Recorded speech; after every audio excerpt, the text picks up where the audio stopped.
Fake it till you make it. Deadbolt is a Tubi original directed by Mars Horovsky, whose previous work includes projects like Working Moms. Check out his IMDb page for the full list of his work. This is written by Michael Rinaldi, who's done some work including Meet the Killer Parents, and this centers around Rebecca Lydiard's Amelia, not of Amelia's Children fame, thankfully, because that movie was absolute goddamn rubbish, but this Amelia is seeking a fresh start. She just wants to get away from it all because she has an ex named Colin that was a bit of a stalker, a bit of a creep, a bit of a narcissist. I miss Bobby Heenan to this very goddamn day. Don't know why he announced a narcissist Lex Luger as a narcissist instead of narcissist. That being said, that's a deep cut for wrestling fans, so let's get back to Amelia. She finds a nice, affordable home with a roommate, Melinda, played by Camille Stops, and she's all bright-eyed, bushy-tailed, and is just happy to have a roommate. And she also seems a little bit clingy, I guess we should say. She also has some issues of her own with exes, and it turns out they have a lot more in common than they may have initially thought. And from there, we basically see these two in this house or at a bar, and then they meet various people, and turns out there's a lot more to this house than meets the eye. A deadbolt in disguise, and from there they must solve this mystery before they are both history. Deadbolt tales, woohoo! So, when it comes to Tubi originals, yeah, there's a few categories. Catastrophically bad, just kind of okay, and then surprisingly good. And I mean, obviously, there's bleeding over with these three particular things. There's no black, white, red, and green. All the colors you've ever seen. It's the Deadbolt Party Land. Okay, I'm going to get back to the review. It's pretty much your standard, creepy, possible haunted house movie. Maybe not everything is what it seems. And I do want to say that one thing I appreciate about this movie is at least it leaned into the silliness of the whole thing. And the performances were pretty committed. And I do want to shout Jamie Spilchuk as David. I thought he did a good job. And honestly, the main actors did pretty well. And this obviously was a low production.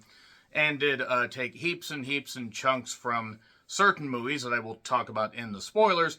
And is a lot of stuff that you have seen before. It's all been done. It's all been done before.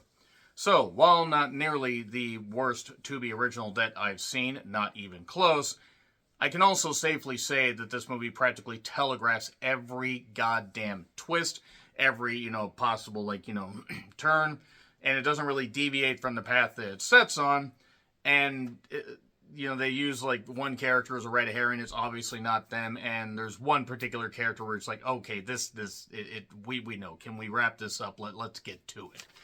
And it turned out I was right in my assessment. Now, it does have an admittedly fairly goofy third act that really did make me laugh. And I don't think that was the intention. It's not a bad movie. It's just not a great movie. It's a basic movie with some silliness and people acting weird and characters just bopping in and out to advance the meager plot such as it is. But it's on Tubi if you want to check it out. Tubi is an ad-based streaming service. And if you just want to put up with some ads, you can find movies like this and others. They do a lot of original content and a lot of horror movies, independent horror movies, and they've given a platform to some directors, some filmmakers that may have not gotten that platform. So it's good that things like Tubi exist. No, I'm not sponsored. I just wanted to shout that. So, yeah, not the worst, not great, definitely not great, not even good, not even decent, but it had moments that were unintentionally hilarious. Anyway, performances weren't too bad. Getting in spoilers, 3, 2, 1, spoilers. So, in the beginning, there was rap. As our Lord and Savior, Dr. Dre, once said, been there, done that, the aftermath. No, I'm not going to do that terrible, whatever the hell, bit that was where they were dancing. So, there's this theme of rats sneaking into places, sneaking in where they don't belong. There's an old man named Bruno that's looking for his cat. He used to read to his cat. His wife talks about that a little bit later. The houses almost look like they just copy and pasted them like on Movie Maker. And I'm not saying the houses look fake, but it's like the way they designed them. They were like, okay, architects, let's just make these houses all the same. It's like Vivarium, except I like this movie more than Vivarium. Melinda describes the house as Bohemian Gothic. It has been around for quite a bit. There's obviously a history when it comes to this house. And I said Melinda is likely either a stalker or something, or just has some undiagnosed trauma that she basically, that basically makes her latch onto somebody that even she thinks might be kind of good for her. And Amelia get along fine enough. Amelia also ran into a guy named David a little bit early on when Bruno was looking for his cat. This old man has scared her. And then he kind of got him away nicely and everything. And David just happened to be there. And then happened to be at the bookstore that she was at. And happened to be in a couple other convenient places. Am I telling you, plainly enough, who is behind this whole goddamn... It's David. It's David. It's not the ex. It's not Colin. Because Colin doesn't even actually show up for a bit. And Joey Beltior, he's fine. He isn't really given much to do, in all honesty. But, yeah, it's David. And I'll explain why in a little bit. It also turns out that Amelia is on a form of medication that if there are some side effects like paranoia, like seeing paranormal phenomenon, and amnesia, and other things. So, yeah, her ex is kind of a narcissistic dick. The mom still talks to the ex. The formatting of this story, it's basic, but it's also a bit messy because it's stretching out its thin plot. Like, this really was about 50 minutes of material stretched out to almost like 85 or so minutes. There's a dead rat in the pipe. Melinda uses a skincare routine after hooking up with her ex and ends up having some kind of issue. Like, what the hell is going on with her skincare routine because she has a bit of a rash.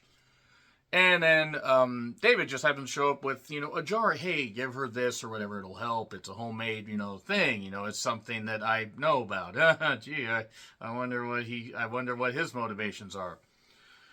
So,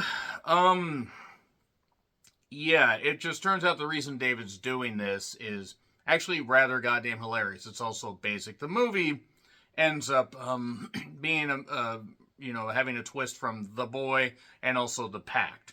That's about the best way I can describe it. And if you've seen those movies, you know what I'm talking about. Yep, he was living inside the walls because it turns out that David was the son of this couple that used to own the house.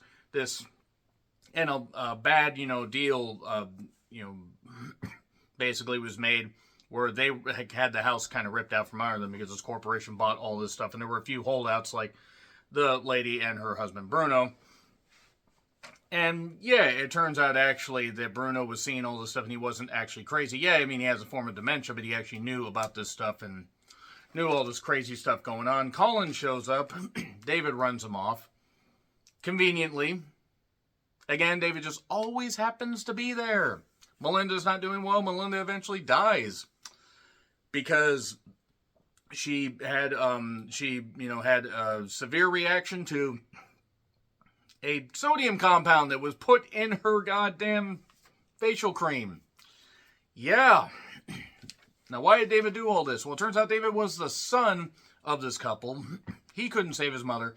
He'd been living in the attic that apparently nobody bothered to check. Nobody knew it was there. There was he talked about tunnels a little bit earlier. Tunnels that were sealed up, but some are still open.